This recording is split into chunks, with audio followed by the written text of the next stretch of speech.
We recommend that families keep their child home the day after the concussion occurred.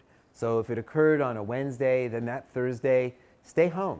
If the parents find that very difficult, they're working, there's no one to care for the child, we'll accept them at school. Schools will allow that child to rest for a large part of that day in the school health office so that they're not exposed to the lunchroom and the busy classroom and the multiple instructions and other things that they may find very disruptive.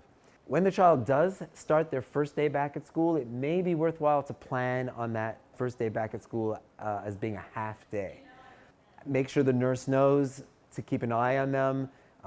They can remind the teachers that the child may not be acting as well as they did back home because there are more stresses and pressures at school that may start or restart symptoms that hadn't happened in a couple of days.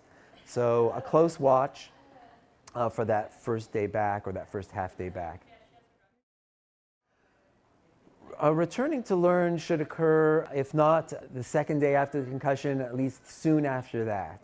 We think that the children in the classroom may decompensate a bit if there are tests, if there's other stresses, if there are bright lights, if the lunchroom or recess area is very noisy. All those things may make that child not do well. They may feel emotionally labile, they may feel weepy or irritable, they may act out, they may not understand the instructions even though they seem clear to everyone else, and the teacher may not understand that. So by making the school nurse or the school principal aware of this, by the bringing a note in from the doctor, often it's a school form into the doctor that reminds the teacher that there are many problems to look for, this can help. If that child only gets 10 to 20% of what they would normally gain from that day, so be it. And if the child needs frequent rests, say every period, and they spend every other period in the nurse's office recuperating, that's fine. Whatever little they get during the school day is better than had they not come at all. And we should, as a school, be able to accommodate that. Returning to any kind of play, whether it's in a full athletic program or physical education, should be done progressively.